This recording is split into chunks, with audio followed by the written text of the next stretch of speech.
Hello and welcome back to Focus Atlanta. Thanks so much for continuing to watch. In this segment, we're going to talk about safety. Cyber safety, in fact. June is National Internet Safety Month, and I'm here with Sir Dalvin and with Shaurese, and we're going to talk a little bit about Cyber Safe Future.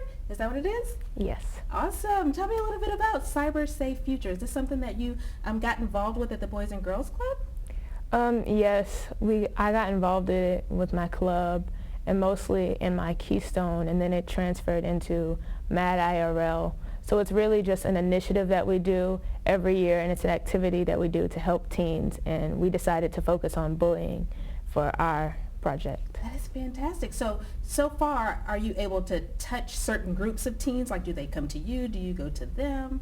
How does that work? More so, we go to them. We raise awareness in conferences. We usually talk to adults, which is very strange, teens teaching adults. But we find that they actually like our activities. We try to make it fun and bring out the inner child in adults so that they can kind of bring themselves to our level and realize how to help teens. Very nice, very nice. And Sir Dalvin, tell me a little bit about the aspect that you've played in the Cyber Safe Future. Okay, so my anti-bullying campaign started when I was in 9th grade with the Take a Stand movement through the Boys and Girls Club. And the Take a Stand movement was basically our teenagers taking a stand against different issues that we found important, such as youth self-harm and suicide prevention, such as bullying. And we really gravitated towards bullying, and it evolved to our Mad IRL Club, which stands for Mobilizing a Difference in Real Life. And that led us to our conference of last week at Auburn University. And we just really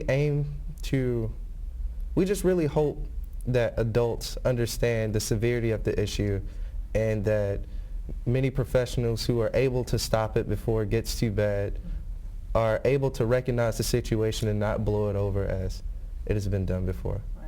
Right. So many times, since adults don't have your perspective, they don't know what to do. You know what I mean? They don't know what to do unless you tell them. So it's funny that you said it's odd to teach adults, but we almost kind of need that because we don't remember. I mean, I kind of remember. I'm not that old. I kind of remember what it was like, but we need a fresh perspective from someone who's actually experiencing these things or seeing it go on in their schools or experiencing it with their friends or through their friends to really kind of help get us on board. So that's kind of cool. Tell me a little bit about how that experience rolled out. Did the adults come back and tell you like, oh my gosh, like we didn't know, or thanks so much, or what was the response like? For my friend who went to the meeting last year, he said there was one person that came again. He said that he enjoyed the experience the same way, and we had them act out like scenarios that we had given them to get them in the field and in the right state of mind that this actually does happen to teens and that this is a scenario that can happen. So what are you willing to do, and how would you handle it if you were that person? Wow. What about you? What kind of responses do you think Dalvin had?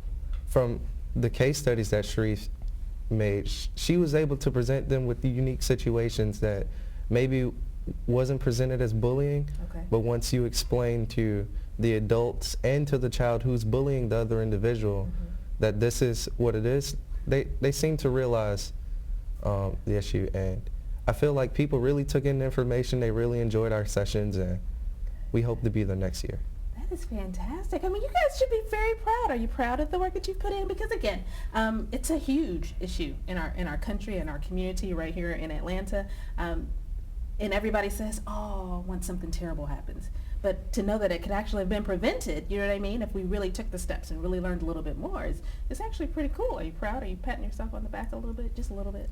I would say that I'm very proud of the team because there was a lot of things that were involved. You had our instructors who gave us the tools that we needed. You had the people who made the slideshows, like my friend DeQuadre or Erica and Christian, these people who actually came out and that are dedicated to other teens as well, and Sir Dalvin. So just everybody involved. I'm so proud of them for making an effort.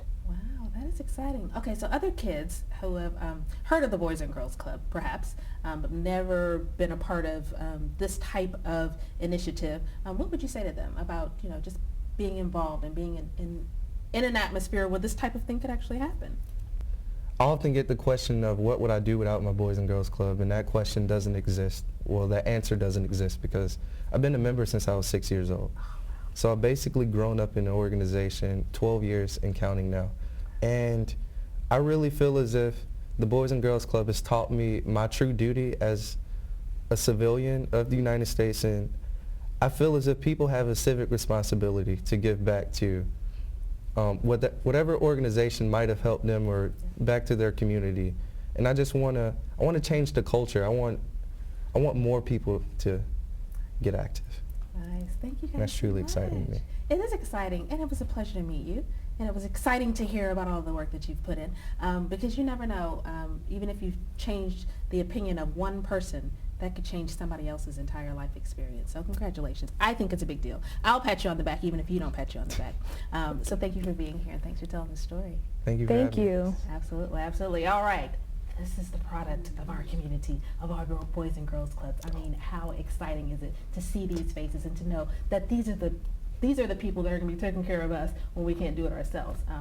And that can only happen through fantastic organizations and fantastic people and, you know, different mentors and different experiences that make that happen. And you can make that happen if you continue to support the Boys and Girls Club of Metro Atlanta. So please do that and stay tuned to more Focus Atlanta. We'll be right back here on Atlanta's CW.